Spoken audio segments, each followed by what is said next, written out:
with the franchising company, back for another great franchisor interview this week on our ZorZooms series. Today we're going to be talking with Mark Behrens and David Bitan, who is the founder and brand president with Bumble Roofing, helping you uncover the good information that you can't just Google to find.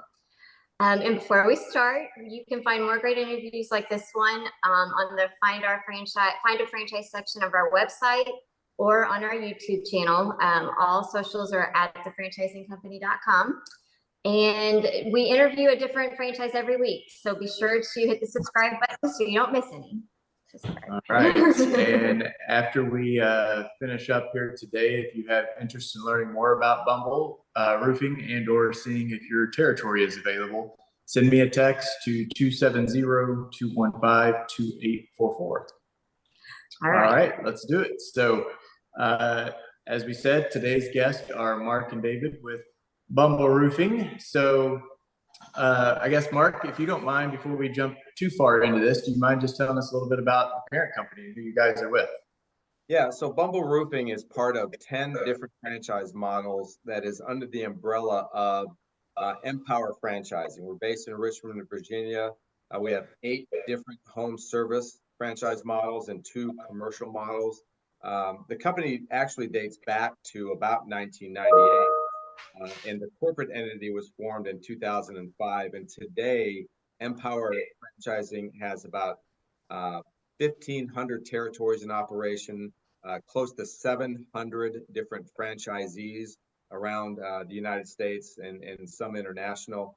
We're about a $1.3 billion organization, and most of our brands, if they're not, they're number one in their respective fields, are in the top 2 or 3. So a very, very strong organization all around, very well known in the home services industry.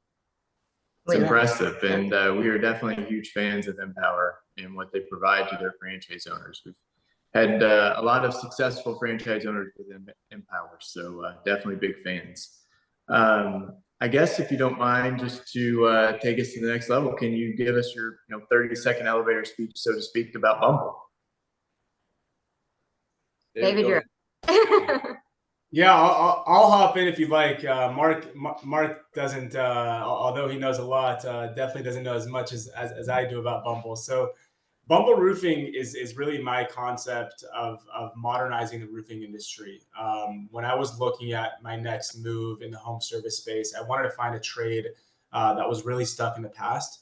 And I founded the company on really 3 main values. So transparent and affordable pricing, front-facing to the customer, quality products, and an easy and unique sales process for all of our customers. I was really just sick and tired of seeing the home service industry, sleaze customers, I like to say, into purchasing home service products. You could, in today's day and age, you could basically purchase a house or a car online, and to get a price for a roof or for a kitchen remodel or for really any home service product, you got to sit through 2 to 3 to 4 different appointments with different companies. Each appointment can take, at the minimum, 90 minutes to 3 hours, from a high-pressured salesperson trying to shove product down your throat. So for me, it was really just changing that completely and offering a unique customer experience.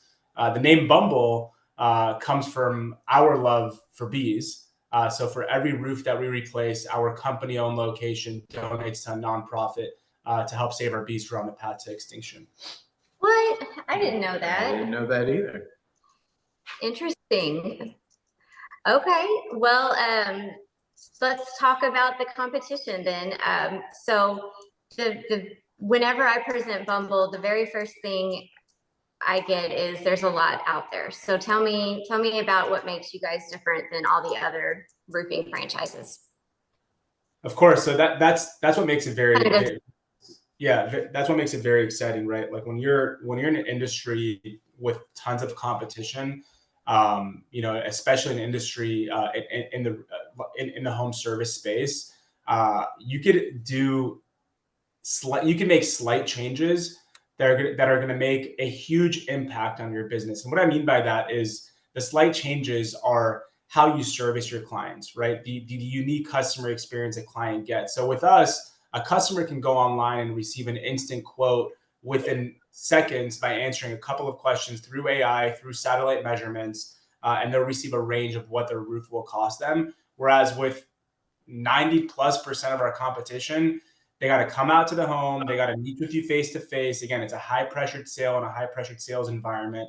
And with us, we're not about that whatsoever. I took a playbook out of the Apple Store's Genius Bar, and I thought, hey, if I could implement that into roofing and offer more of a consultative and educational approach to roofing instead of a high pressure sales approach, I think we're onto something. Now, it was a gamble for sure, right? It could have not worked at all, because what I was used to prior to that was just your commission salespeople, and it did work, right? We live in a day and age where people want easy, people want quick, people don't have attention spans for, the videos my kids watch are no longer than 30 seconds these days. So, I think our biggest advantage is being able to offer a price without having to go through all the usual steps most roofing companies go through. The regional and national competition really varies. We strive to be in a league of our own. You have the Joe Schmoes working without proper licensing, who are usually booked out 4+ months because they have one crew, right? Workforce constraints. And then you have the higher end companies who are really just focused on high profits and commissions.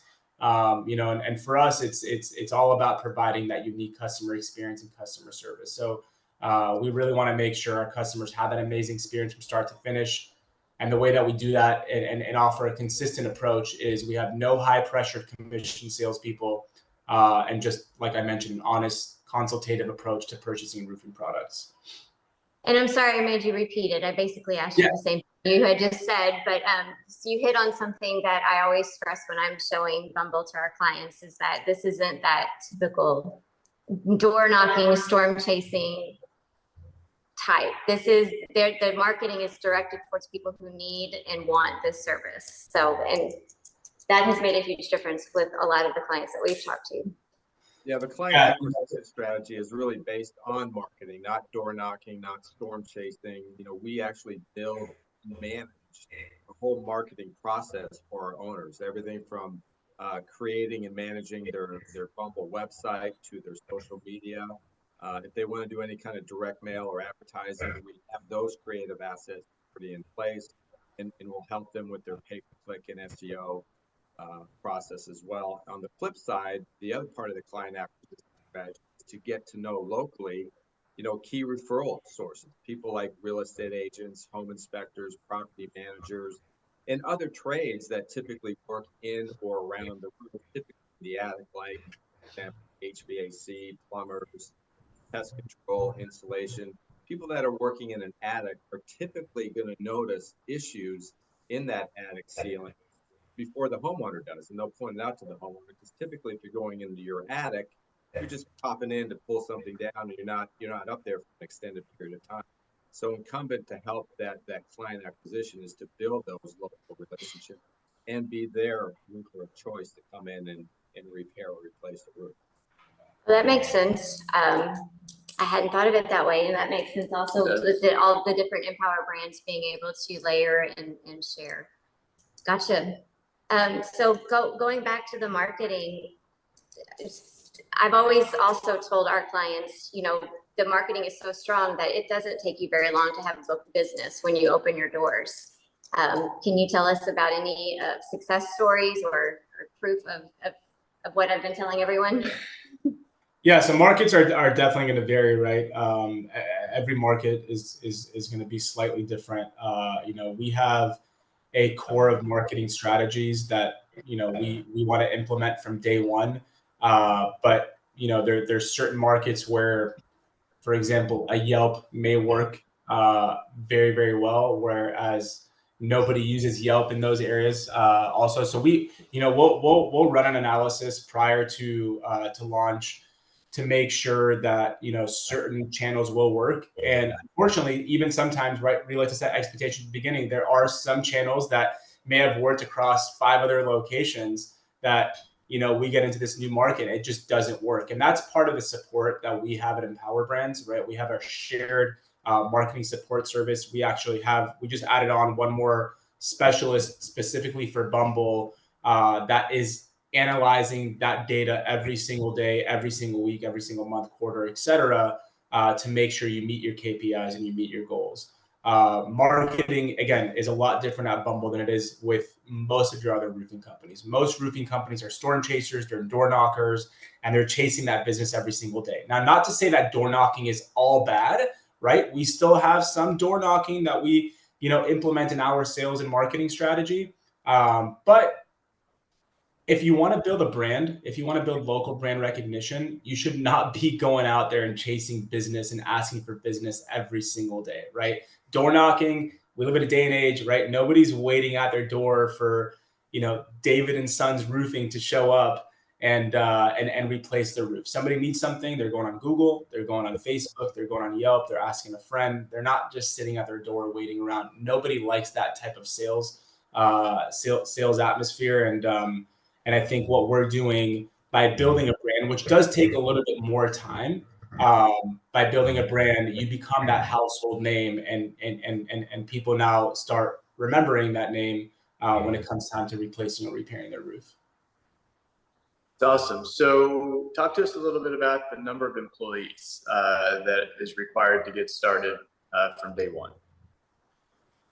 Yeah, so our requirements vary. Most of our current franchise owners, although we recommend to hire somebody from the start, right? I'm a big believer in hiring somebody before you need them. You don't want to get to a point, especially as a new business owner in a new industry, that you're, 3-6 months in, and now instead of focusing on the business, you're now focusing on recruiting, interviewing, training, right? Better to bring that person from the beginning and help you out. So the requirements aren't mandatory per se. It's definitely recommended to bring over either an office admin or a roofing pro. Now, the main two differences is one's going to be on the field, one's going to be in the office doing the back work. The roofing pro on the field is going to be your front facing, in front of the customer, offering estimates, subcontractor recruitment and subcontractor relations, visiting job sites, right? The nitty gritty of the business. Whereas your office admin is following up with potential deals, pulling permits, scheduling inspections, and being that day-to-day customer communication on the back end of things, ordering materials, et cetera, et cetera. And I think to expand on that real quick, Dave, sorry, it kind of flows back to the simplicity of the business model itself, which is the big difference between our competitors, both locally and nationally, is that this is a one employee model starting out. It's work from home. You don't need a location. You're not carrying any inventory. So from a business model standpoint in the roofing industry, it is extremely different and simple than most of the other competitors out there. And so what would the role of the owner be? So what's the owner doing day one, from a day-to-day operation standpoint? Yeah, and again, that depends on which route they decide to go, right? So we have, I would say most of our owners aren't bringing anybody on from day one, right? So most of our owners are doing everything A through Z. You're not going to have, hopefully we're wrong more times than not, but you're probably not going to have 10 projects, ready to install in your first month, right? To get to that point, it does take several months. So in the beginning, the owner's job is going to be subcontractor recruitment, right? Interviewing different subcontractors to perform the actual work, going out, meeting with customers, building that network that Mark was talking about of different, types of trades that can bring you in that referral work, building a network of property management companies, real estate firms, and joining BNI groups as well, and just getting your name out there. Most of our owners currently are handling sales. They're handling the subcontractor relations. They're handling the day-to-day conversations with customers. Again, because you're not doing 10 projects in your first month, you're capable of doing all of that, right? When I launched Bumble, which is a lot different than where Bumble is today, I didn't have any employees in almost my first year, right? I was running sales, I was running follow-ups, I was running customer service, subcontract relations, ordering materials, scheduling inspections. I was doing it all. I was able to, right? Eventually I spread myself a bit too thin, but I was able to do that for several months without stressing out because, again, I didn't have so many projects that I needed to fulfill or so many leads that I needed to go out to appointments to. I was also building a business from scratch, so it's slightly different than the franchising model we have today. Yeah, so that brings up a good question though. So how many jobs were you able to do prior to realizing that, I stretched myself too thin, I need to bring on that first employee? Yeah, I think it was actually, for me, my focus primarily was to bring in more sales and to drive sales. And when I realized that I was not following up consistently with customers, that's when I said, okay, all this back office work that I'm doing and coming into the office, a couple hours a day for, like pulling permits, talking to inspectors over the phone, ordering materials, all that stuff, I can hire an admin, right, for pretty cheap to take care of that stuff. So before I could have probably still ran it on my own for a couple more months. I wouldn't say I was necessarily spreading myself too thin. But once I realized that there's an opportunity to bring in more sales, that's when I brought in that admin. And I probably should have brought in that admin much earlier. I think sales definitely would have ramped up. They did once I brought that admin in because I was primarily focused on sales. Yeah, absolutely. So one of the biggest pushbacks I get is subcontractors and how to retain them. How do you keep them? How do you hold on to them? So how should I answer that? Yeah, it's one of the leading questions when I speak to prospective franchisees. The thing with a couple of reasons why we launched a subcontractor model, right? We wanted to scale. We didn't want to be in a situation where we have to put up all this capital up front, start training people, higher insurance rates. Subcontractors are, although they're not your employees, they're very similar to employees. The process is the same, right? You go out, you recruit these people, you interview them, you make sure they meet your qualifications. You're never going to know if they meet your qualifications. And this goes for subcontractors and for employees on payroll, right? You're not going to know until they're actually out there performing the work and showing up to work. I've probably had more bad experiences with employees on payroll, not even installing roofs, I'm talking admin work, than I have had with subcontractors. But the reason we wanted to launch a subcontractor model is so that we could scale very easily, right? If you all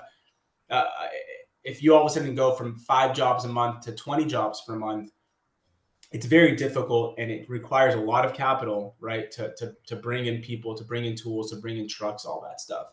The recruitment process with subcontractors is very, very, I wouldn't say it's very simple, but the channels make it very easy. So through our national partnerships with our material vendors, we get hooked up in every single location with a couple of subs that can perform work. I think every franchisee so far that has launched with Bumble Roofing has gotten a subcontractor through our vendor. Obviously, they know who's picking up material at the end of the day, and these subcontractors, are performing work on a weekly basis, going into the shops. So that's one channel that we use. Craigslist has been great for us, but again, it's very similar to the employee model from the sense of recruiting, training, hiring, and managing that relationship. You build a good culture and you treat your subcontractors well, and you pay them well and you pay them on time, right? Most of these subcontractors, they live paycheck to paycheck. They know how to do one thing great, and that one thing great is installing roofing. And they just want to make sure they have a steady job, they get steady work, they get paid when they're supposed to get paid. And most of these other companies aren't doing that, right? They're not doing that correctly. And if you do that correctly, just like with your own employees, they're going to stay and they're going to be happy and they're going to make sure to fulfill your needs. Okay, and so we had a client just yesterday who's giving me this line about you can't trust your subcontractors, and he was also looking at some automotive brands. It's like, well, who's to say you can trust the guy that's changing the tire to come in every day? Yeah, it's the exact same thing. So yeah, I've in previous companies that I've owned, or girl, not to be sexist. I've had, not even previous companies. We just got rid of a roofing pro that worked for us for 4 months. This guy was on payroll. He was an employee. He had one of the best resumes I've ever seen in the roofing industry. And we found out he's been underbidding us on probably every single appointment he's been going out to. So who's to say, just like you said, who's to say an employee can't do that, right? Who's to say an employee, the problem with employees too, especially when it comes to installing any sort of home service product, like if you have actual foremen on payroll, if your employee calls you in the morning and just calls out sick, you're now screwed with your hands in your pocket. Whereas with a subcontractor model, right, we say, hey, go build that network. If a subcontractor calls me in the morning and says, hey, I'm not showing up to this job site for whatever reason, guess what? I'm calling that next subcontractor on the totem pole. Hey, I have a job for you. I'll let the client know we're going to be a few hours late. Can you show up? It's a lot easier to maneuver that way. Yeah. I like that. I wrote that down. That's really good. So touching on one other thing that you mentioned, just you kind of briefly mentioned, no brick and mortar required in the beginning. So what about inventory, and when do you scale to a location? Yeah, no brick and mortar is actually required ever at all. Now, I'm a huge believer in culture, and and from my own experience, and from the experience of Empower as well, is when you have maybe not all, but most of your employees under one roof, right? You can build a much better and bigger company where again, people come together, things just tend to happen a lot quicker and a lot better. When it comes to brick and mortar, it's not necessarily, it's not required. It's definitely not needed. All of our inventory is drop shipped by our suppliers directly onto the job site. In most cases, directly onto the roof if it's safe enough to load everything on there. So brick and mortar is not needed, right? The only storefront, if you want to call it a storefront, that you really need is your branded truck. That's it, right? Currently, most of our franchisees are working from home, working from their trucks. That's really your office. We like to say your office is a four-wheeled one. Okay. So with that being said, and it being kind of more of a home-based model like that, can you just break down the initial investment, what a new owner can expect to have to invest to get up and operational through cash flow? Yeah, our initial investment all in for one territory, and by the way, our territory size is about 85 to 100,000 family homes.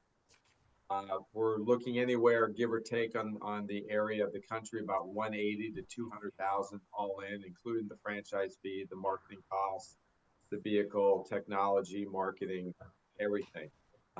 The owners that we have today have come in and purchased anywhere from 2 to 4 territories.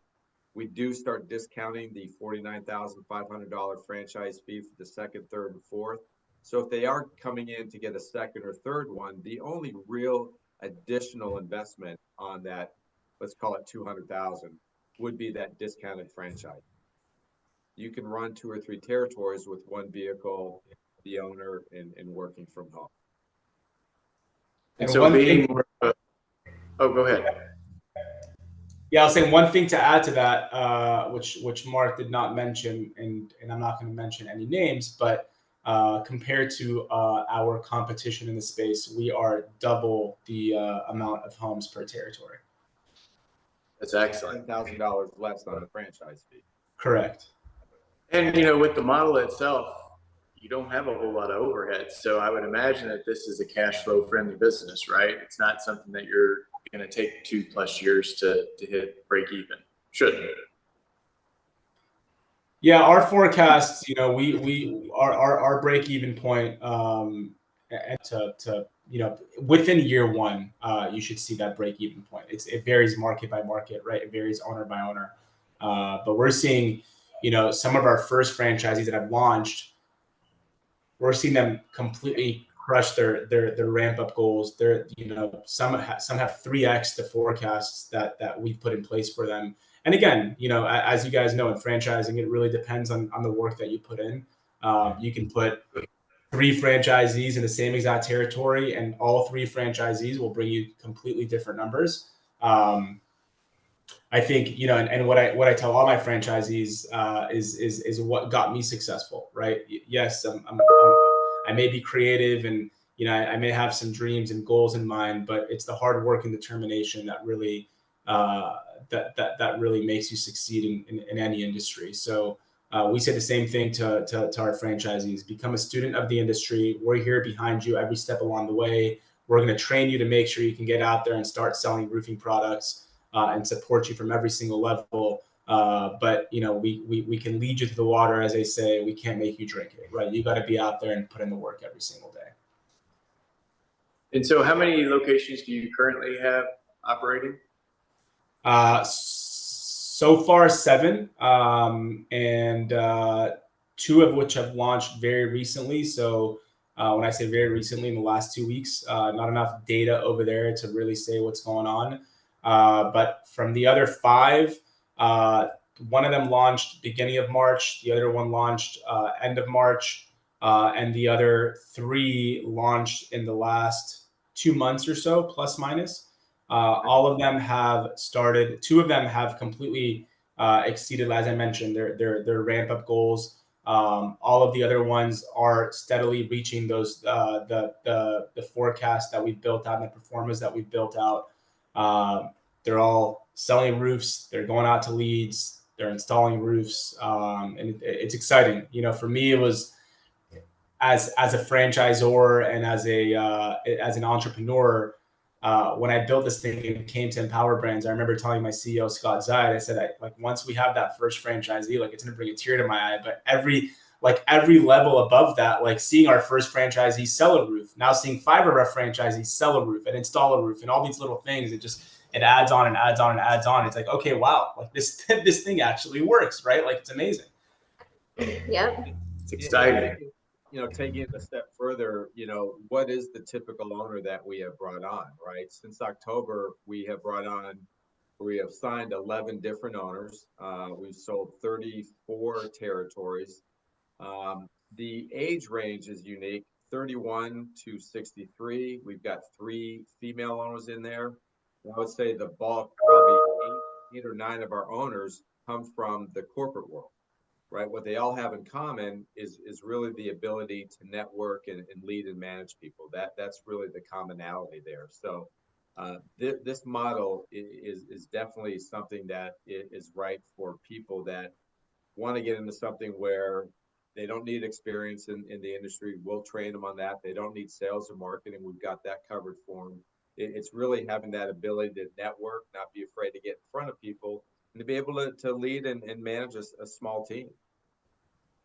Okay, that's good to know. Are you guys targeting any certain geographical area? Or you tell me more.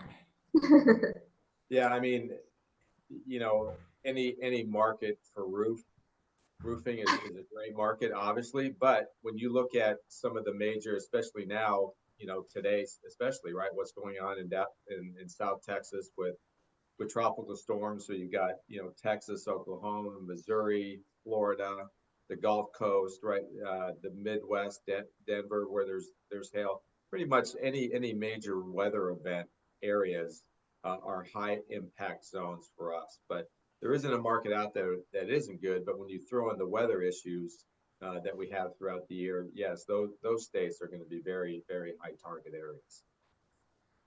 Okay. Well, so we love to share success stories. Give us a great success story. You got one? Yeah, I think we definitely have one. I think our biggest success story to date is going to be our franchisees out of Philadelphia, Greg Van Horn and John Yockey. 2 young guys, come from medical device sales, had no idea what roofing was until they started speaking to Bumble. And these guys, came into the system, trusted the team. They came in very early on, right? Where we are today and where we were 9 months ago is 2 completely different worlds in regards to, everything that we give to our franchisees. And they really helped. In the beginning, they bootstrapped a lot of things, right? They tried out new things and things that worked and things that didn't work. And they helped get us to where we are today. And, for me, their success story is, we built out a pretty decent but conservative model for them, financial model for them, right? Prior to launching and where we need to be to meet our goals and KPIs, and they've basically 3x that, right? They're at a run rate that's I think even a little bit over 3x than what we originally spoke about. And they're out there proposing roofs. They just hired their second employee the other day. They've only been in business, as I mentioned, since March, and they already have 2 employees. They're both, well, Greg is full-time. John is still part-time because he's still running the other business. But they're absolutely crushing it. They're, becoming a leader in their market. And I think, again, what it really goes back to is 2 major things, right? I like to say that, in my opinion, our branding is one of the best in the roofing industry. We have all the technology to make the customer experience much better and easier, and make the franchisee and owner's experience much better and easier. But all that stuff doesn't matter, right? It's how much work are you going to put into it, which is what Greg and John do very, very, very, very, very well. And the second thing is, how are you going to service your clients, right? The little things people don't really understand in this industry, how important it is to answer a phone in time, right? If you answer the phone in time, you have a much better chance of getting that appointment, potentially closing that roofing deal. When you say you're going to show up, you better show up on time, right? If your subcontractor doesn't show up, not the end of the world, but if you say you're going to show up between 8 and 10, you better show up between 8 and 10. Customer sends you an email, make sure you answer within 1 business day. If there's an issue, make sure you get out to the job site the next day. Those little things, if I had to guess, probably 75% of the competition is not doing right? We went out to a site visit when Greg and John first opened. I'll just share one quick little story. And we went to a bar restaurant out in Pennsylvania, Philadelphia, for a roof replacement / roof repair. Very, very large roof. This was a guy ended up moving forward with a small repair, but he wants to do a $60,000 roof later on. And we walk in, and the first thing the guy tells us, before we even gave this guy a price, he goes to us. He's like, "Hey, I just want you guys to know, I reached out to probably 7 or 8 different companies. A couple never even got back to my call. 2 of them that said they were going to show up never showed up. One of them that did show up, I'm still waiting on an estimate for. It's been about 2 weeks. You guys are the only ones that have showed up and told me you guys are going to give me an estimate today." It's that freaking easy, right? Like the branding, technology, and all that stuff, that helps, right? But that, like, if you do those little things right, you're already better than, in my opinion, 75% of the competition. Yeah, I think that's a big part of it. It's what I talk to all of our clients about too, is look around. Every single structure has a roof on it, right? So you don't need 100% of the business in the market. It's okay that there's competitors in the market. In fact, competition is a good thing. You need your slice of that pie to generate the type of revenue you want to do. You don't need 100% of the roof replacements in your market. You need the percentage that you need to build a successful business. And so the fact that there are so many roofs makes this a really appealing opportunity. And then for Jennifer and I, part of the reason why we love it so much is that you are backed by Empower, which has a proven track record. And even though Bumble itself is newer, Empower is not. Very established, very successful track record. And so what's going to come with Bumble because of what Empower has done in the past. And so it's a great opportunity to get in on a ground level opportunity where a lot of territories are still available. And in an industry that it's a need, it's not a want. So it's recession resistant. Yeah, exactly. I think you mentioned, go ahead, David. I was going to talk about Empower real quick, but go ahead. I was too. So if you want to start, I can finish. Just another quick success story to a degree is our second owner that opened up along right pretty quick to Greg is our owner in Richmond, Virginia, Jeff LeBret.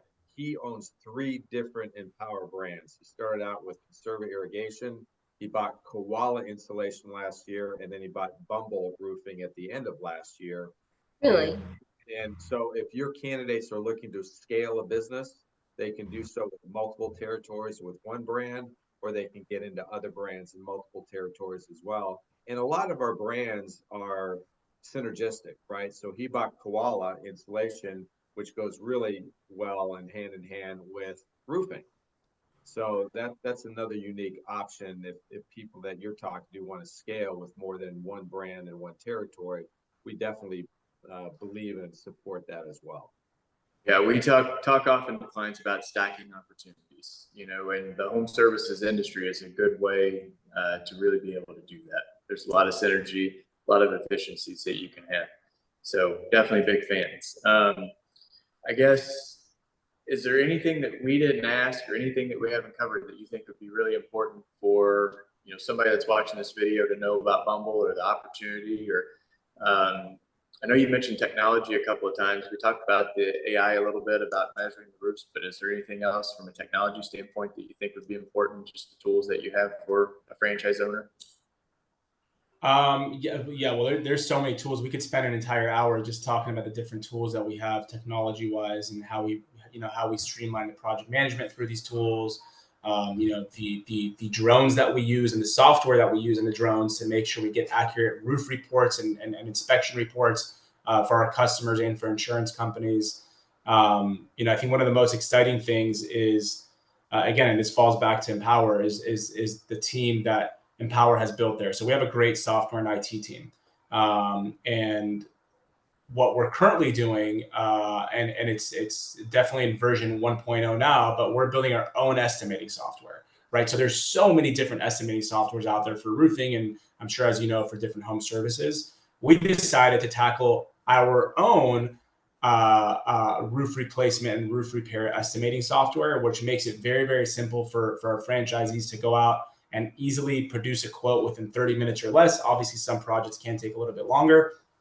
But that's something that we're going to actively be developing, over the course of, the life of Bumble, really, right? Always adding different features and things like that. And the reason we decided to do that is there are a handful of different products out there that can perform similar things. But whenever we want to do an add-on feature, right, it sometimes can take years, right? Because they don't really take us seriously. They have 3,000 other clients that are using the same software. They usually say, hey, until 100 different clients tell us they want this added on, we're probably not going to add it on. So, with us building our own software and having our own development team and IT team, it makes things a lot easier. It makes things a lot more exciting. And one more thing I'll add is, again, with Empower Brands backing us, I think that's what's been the most exciting part for me. As a small business owner prior to joining Empower Brands, anytime I wanted to try something new or I wanted to,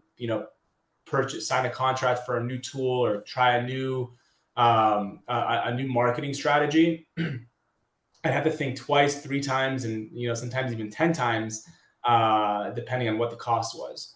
With Empower Brands, now obviously there are some constraints, but with Empower Brands, because they understand that by doing these things, it makes our franchisees successful. I have an open hand. It's like, if I find something that I think will make the system better and will help our franchisees sell and install more roofs, they say, hey, here's a blank check, go do it, right? Go do it, try it out in our company-owned location in Los Angeles, make sure it works first, right? Try it out for 60 to 90 days. If it works, we're going to spread it across like wildfire to all of our franchisees. I think that's the most exciting thing about Empower Brands is they're not scared to spend money as long as it ensures our franchisee success. Exactly. Well, thank you guys for this. Again, don't forget to subscribe, the button below, so you don't miss anything. And again, if you're interested in hearing more about Bumble or wanting to know if your territory is available, shoot me a text at 270-215-2844, and we'll get you connected with Mark. Great. Thank you guys. Thanks, y'all.